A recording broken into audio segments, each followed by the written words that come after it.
आदी माणसं या मालिकेच्या येणाऱ्या पुढील काही भागामध्ये आपल्याला जबरदस्त असा ट्विस्ट पाहायला मिळणार आहे। एकच वादा सत्यादा म्हणत सत्याने मीराला एक नाही तर दोन गिफ्ट इथे दिलेले असतात। सोबतच सोन्यावरून, पैशावरून, प्रॉपर्टीवरून अपमान करणाऱ्या निरूपाच्या नाकावर टिचून येणाऱ्या दसऱ्याच्या मुहूर्तावरच जो सत्याने इथे वादा केलेला असतो तो वादा त्याने इथे पूर्ण करतच मीराच्या गळ्यामध्ये मंगळसूत्र आणि ते सुद्धा सोन्याचं मंगळसूत्र घातलेलं असतं। ह्या सगळ्या गोष्टी आपल्याला या आजच्या ट्विस्टमध्ये पाहायच्या आहेत, जाणून घ्यायच्या आहेत। त्यामुळे मित्रांनो, हा व्हिडिओ शेवटपर्यंत नक्कीच पहा। तर मालिकेमध्ये आतापर्यंत आपण पाहत आलेलो होतो की निरूपाने पदोपदी इथे सत्याचा आणि मीराचा अपमान केलेला असतो। आणि अपमान का केलेला असतो तर इथे जी रिया आहे, रियाने तिच्या लग्नामध्ये तिच्या वडिलांकडून 50 तोळे सोनं घेऊन आलेली असते आणि इथे मीरा काहीच काम करत नसते, ती फक्त घरातच बसून असते। सोबतच आता देविका सुद्धा इथे ब्युटी पार्लरचं काम करते, ती पार्लर चालवते आणि ब्युटी पार्लरला निरूपा ब्युटी पार्लर असं नाव दिलेलं असतं आणि इथे तिला पार्टनरशिप म्हणून सुद्धा देविकाने घेतलेलं असतं। खरं तर देविका किती फसवी आहे, काय आहे, हे सगळ्या गोष्टी आपल्याला माहीत आहेत, पण निरूपाला मात्र ही गोष्ट माहिती नसते आणि त्यामुळे तिच्या स्वतःच्या 2 सुनांची म्हणजे रिया 50 तोळे सोनं घेऊन आलेली आहे।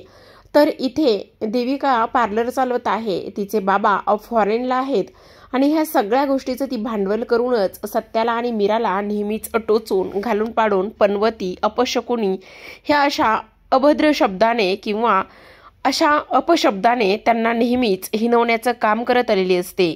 आणि जेव्हा इथे मीराच्या गळ्यामध्ये असलेलं सोनं तिने काढून घेतलेलं असतं आणि तिला सांगितलेलं असतं, माझ्या सुना माहेरून किती काय काय घेऊन आलेल्या आहेत, जोपर्यंत तुझा नवरा स्वतःच्या कमाईतून तुला मंगळसूत्र घालत नाही तोपर्यंत तू गळ्यात मंगळसूत्र किंवा सोनं घालायचं नाही असं तिने सांगितलं होतं। आणि तेव्हापासून मीराच्या गळ्यामध्ये मंगळसूत्र किंवा कुठलाही दागिना नव्हता। तेव्हा इथे सत्याने जो काळा दोरा असतो तो मीराच्या गळ्यात घातला होता आणि तेव्हाच त्याने इथे सत्याने निरूपाला असं सांगितलं होतं, काही जरी झालं तरी सुद्धा येत्या 2 महिन्यात किंवा येत्या दसऱ्यापर्यंत मी माझ्या स्वतःच्या कष्टाने, स्वतःच्या कमाईने धूमकेतूच्या गळ्यामध्ये सोन्याचं मंगळसूत्र घालून दाखवल असं इथे त्याने सांगितलं होतं। ह्या सगळ्या गोष्टी सांगितल्यामुळे आता सत्याने त्याचं ते वचन पूर्ण केलेलं असतं। अगदी जीवाची बाजी मारत ह्या सगळ्या गोष्टी सत्याने इथे केलेल्या असतात आणि त्यामुळे निरूपाची मात्र चांगलीच फजिती झालेली असते, तिला चांगलंच भरतनाट्यम सुद्धा करावं लागणार असतं। हे सगळं आपल्याला या आजच्या ट्विस्टमध्ये जाणून घ्यायचं आहे प्रेक्षकांनो। आता मालिकेमध्ये आपण पाहत आलेलो आहोत की इकडे सत्याने काही दिवस म्हणजे 5 दिवस सायकल चालवून इथे मीराला एक फ्लोरिस्ट शॉप किंवा निरूपा फ्लोरिस्ट शॉप असं शॉप इथे ओपन करून दिलेलं असतं, ज्या शॉपमध्ये वेगवेगळ्या व्हरायटीचे फुलं असतात, वेगवेगळ्या प्रकारची फुलं आणि सगळं काही असतं। आणि तेव्हा निरूपाचा जळफळाट झालेला असतो, तिला असं वाटत असतं आता मीरा इकडे शॉपमध्ये जाईल, खूप सारे पैसे कमवेल, मग मला हे नकोय असं तिचं म्हणणं असतं। पण आत्ता इकडे घर खर्चासाठी मुद्दामूनच निरूपा सगळ्यांकडून समप्रमाणात पैसे घ्यायला लागलेली असते।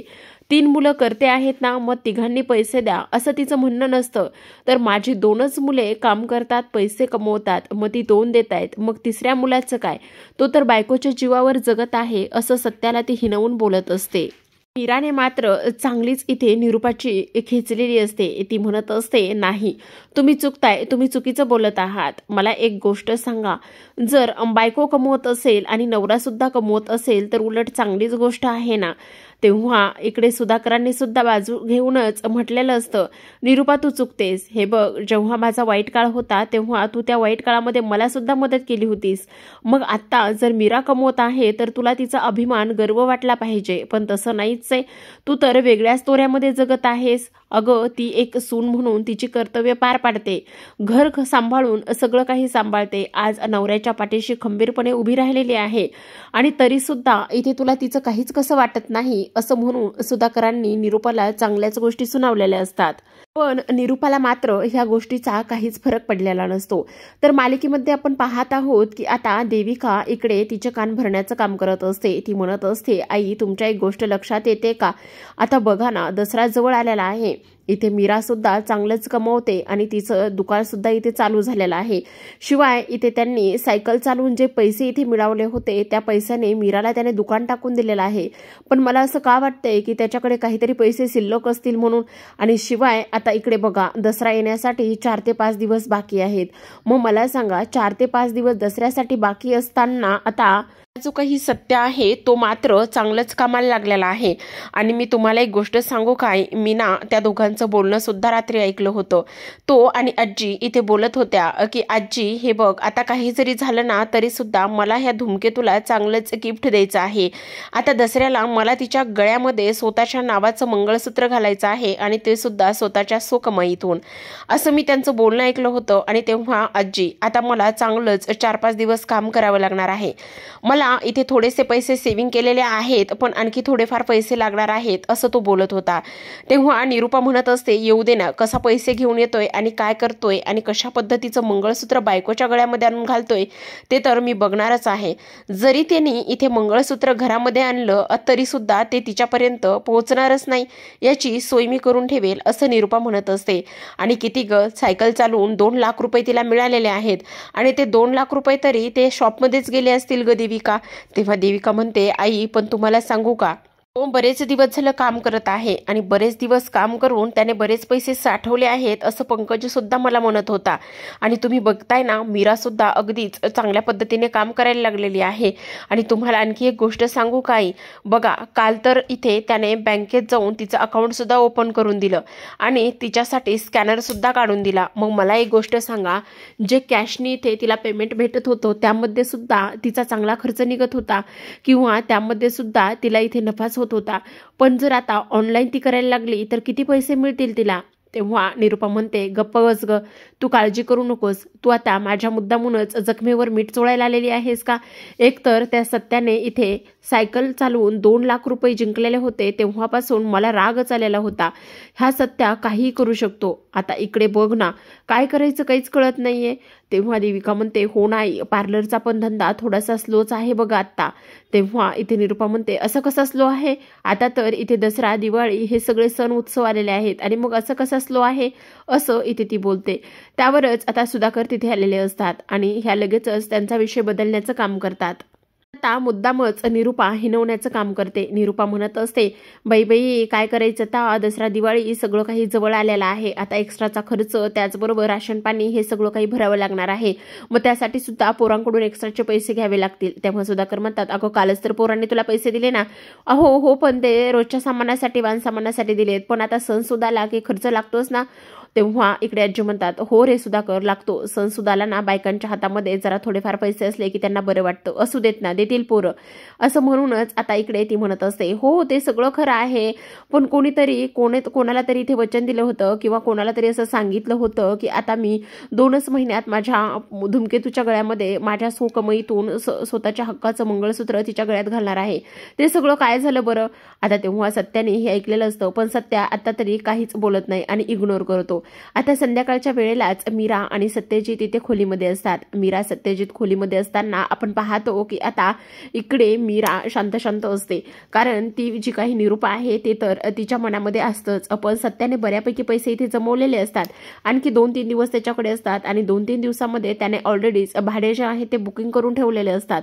त्यामुळे त्या सगळ्या पैशातून तिला मंगळसूत्र घेण्याचे तिच्याकडे पैसे आणि ताकद सुद्धा असते. तर आपण पाहतो सत्या म्हणत असतो, नाही, धूमकेतूच्या गळ्यामध्ये काही करून मला मंगळसूत्र घातलंच पाहिजे आणि मंगळसूत्राची खरेदी केलीच पाहिजे, असा तो इथे बोलतो. आता बस उद्याचा आणि परवाचा दिवस 2च दिवस गाडी चालवतो आणि त्यानंतर मस्त कोणाला तरी सोबत घेतो आणि दुकानात जातो. तेव्हा इथे त्याला मीराची आई आठवते आणि तो म्हणत असतो, नाही मला ना इकडे सासूलाच घेऊन जावं लागेल, धूमकेतूला सरप्राईज द्यायचे म्हटल्यावर, कारण मला तर मंगळसूत्रातलं एवढं सगळं काही कळत नाही. मग एकदा सासूशी बोलतो आणि त्याच्यानंतरच सगळं काही ठरवतो. करतो, तसंही आता मला असं वाटतंय की माझ्याकडे जेवढे पैसे सेव्हिंग आहेत ना तेवढे सासूकडे नेऊन ठेवतो, असा सत्या रात्री झोपतानाच विचार करतो. आता दुसऱ्या दिवशी सकाळी जेव्हा तो बाहेर पडतो तेव्हा सगळे पैसे सासूकडे जमा करून ठेवतो. तेव्हा इकडे आता लक्ष्मी म्हणत असते, अहो जावई बापू, तुम्ही माझ्याकडे हे असे पैसे आणून देत जाऊ नका. तेव्हा तो म्हणत असतो, अहो सासू राहू द्या, कारण इथे ना मला धूमकेतूच्या गळ्यामध्ये मंगळसूत्र करायचे आणि ते सुद्धा सोन्याचं आणि ते सुद्धा सो कमाईतून. आज आणि उद्या 2 दिवस मी गाडी चालवून येतो, तोपर्यंत हे पैसे तुमच्याकडेच ठेवा. असं म्हणून आता सत्या गाडी चालवायला जातो. दिवसभरामध्ये भरपूर काम केल्यानंतर त्याच्याकडे बरेच पैसे येतात.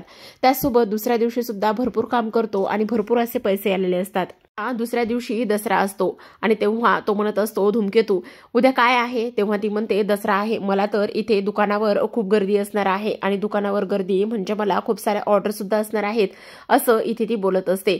तर आपण पाहतो की आता दसऱ्या दिवशी दुकानामध्ये गच्च लोक भरलेले असतात. तेव्हा तिचा सुद्धा इथे धंदा चांगलाच होत असतो. पण सत्य आल्याबरोबरच लक्ष्मीला घेतो आणि शॉपमध्ये म्हणजे ज्वेलरी शॉपमध्ये निघून जातो. आता दसऱ्या दिवशी सकाळीच हे सगळं काही होत असतं. छान असं सुंदर मंगळसूत्र तो खरेदी करतो आणि घरी घेऊन आलेला असतो. आता निरूपा त्याला आलेली पाहते आणि निरूपाने त्याला आलेलं पाहिल्याबरोबर आता लगेचच इकडे त्याच्याशी गोड बोलायला लागलेली असते. आता सत्याला थोडासा संशय येतो, कारण निरूपा अशी व्यक्ती आहे की फक्त आणि फक्त गरज असेल किंवा काहीतरी मतलबापुरतीच ती बोलत असते. सत्या लगेचच ते मंगळसूत्र जे आहे ते त्याच्या खोलीमध्ये नेऊन ठेवण्याचं काम करतो आणि तेव्हा त्याला पुन्हा धूमकेतूला आणण्यासाठी शॉपवरती जायचं असतं, म्हणून तो शॉपवरती येतो. तर इकडे निरूपा पटकन त्या बॉक्समधलं मंगळसूत्र काढते आणि मंगळसूत्र काढल्यानंतर ती बाजूला ठेवून देण्याचा प्रयत्न करते, जेणेकरून सत्याला तोंडावर पाडता येईल. पण तेवढ्यातच आजीनी हे सगळं काही पाहिलेलं असतं.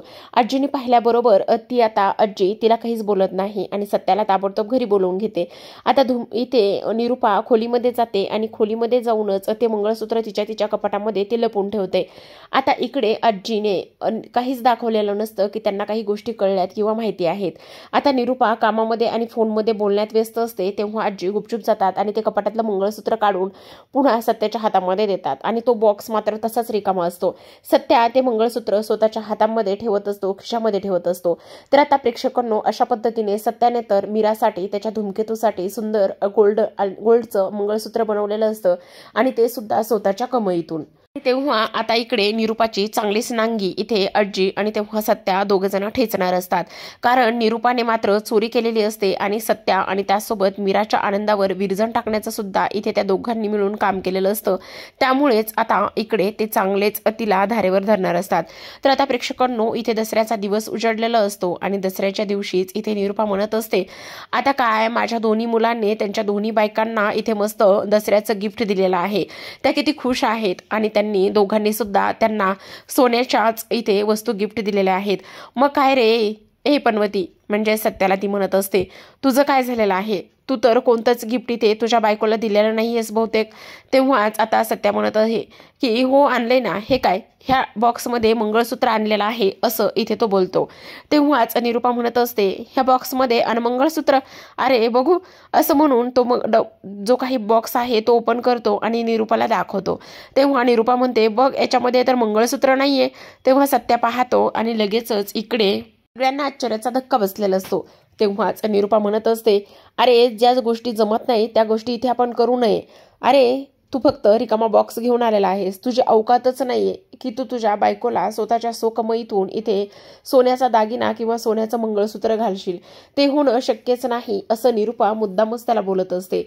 आता तेव्हाच हे सगळं काही बोलल्यानंतर इकडे मात्र निरूपा म्हणते, मला माहिती होतं तू मंगळसूत्र आणूच शकत नाहीस. अरे तेव्हा सत्या म्हणतो, अगं असं काय करतेस, मंगळसूत्र तर ह्याच्यातच होतं, आणलं होतं मी मंगळसूत्र.